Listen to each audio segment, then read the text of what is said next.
Franck, bonjour. On est sur le Mobile World Congress.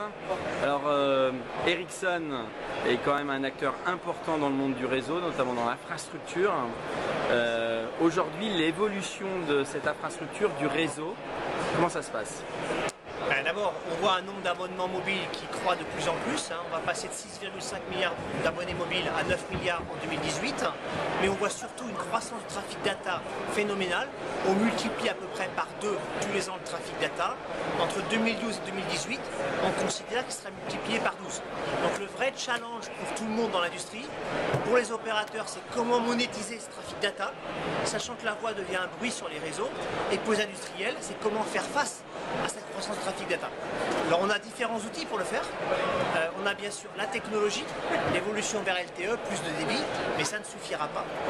On a bien sûr la création de ce qu'on appelle les small cells, c'est-à-dire qu'on va densifier les réseaux et faire des cellules radio beaucoup plus petites pour absorber plus de trafic. C'est facile à faire ça ? C'est techniquement complexe, mais on est capable de la mettre en musique. Et on va aussi chercher à optimiser l'utilisation des technologies. Est-ce qu'on passe en 2G, en 3G, en 4G, ou bien même en Wi-Fi?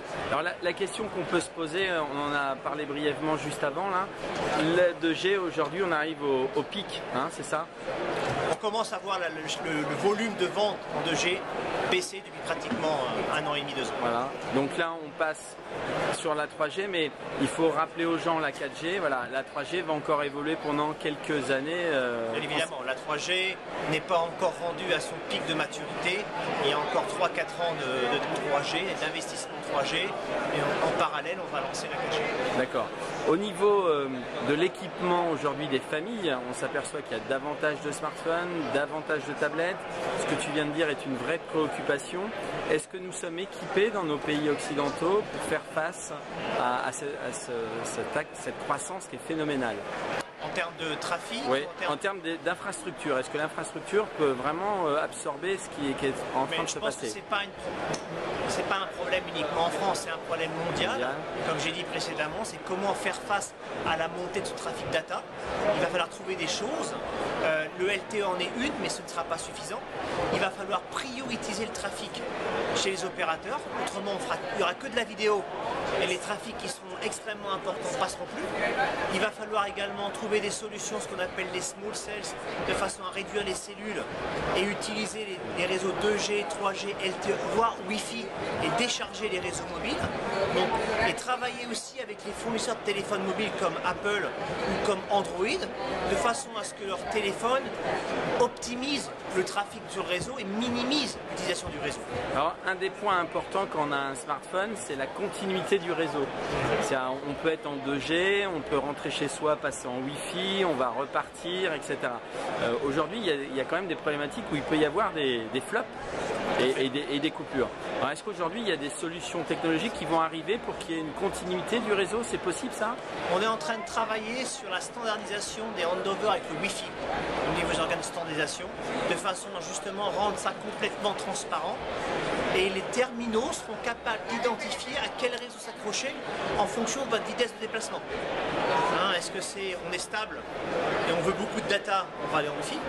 On bouge, data, on va aller en 3G ou en LTE. On bouge, on veut que de la voix, on va aller en 2G. Et le terminal, enfin le réseau va être capable de transférer les appels et de transférer les communications de données entre les technologies. Donc tout ça n'est pas possible aujourd'hui, mais on y travaille. On travaille aussi à rendre transparent pour l'abonné le réseau sur lequel il est accroché. À quelle échéance ça? Les choses vont arriver progressivement, étape par étape, en 2013, puis 2014, sur les 2 ans à venir. On parle beaucoup aussi des marchés émergents. Certaines grandes sociétés présentes ici disent on veut connecter le milliard, voire 2 milliards dans les années qui arrivent. Est-ce que finalement ces pays émergents vont pas être mieux équipés en réseau? Puisque comme il n'y a rien, on construit quelque chose peut-être de plus light, de moins compliqué.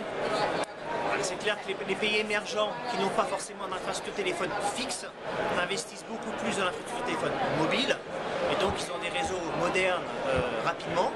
Mais dans les pays occidentaux, y compris en Europe, on est en train de moderniser actuellement tous les réseaux mobiles. Donc non, je ne pense pas que c'est une crainte qu'on puisse avoir. Quel est le pays européen qui est le plus avancé en termes de réseau, d'infrastructure réseau? Est-ce qu'il y a un modèle en fait? Alors ceux qui ont lancé le LTE le plus je vous parle dans le domaine du mobile, c'est essentiellement les pays scandinaves. D'accord. Donc oui, la Scandinavie a 1 ou 2 ans d'avance sur le reste de l'Europe. Et après, il y a les États-Unis qui eux, ont sauté la technologie 3G pour basculer directement de la 2G à la 4G. En termes d'usage, ce basculement des États-Unis, c'est-à-dire d'avoir switché à une autre techno rapide, c'est un vrai bénéfice?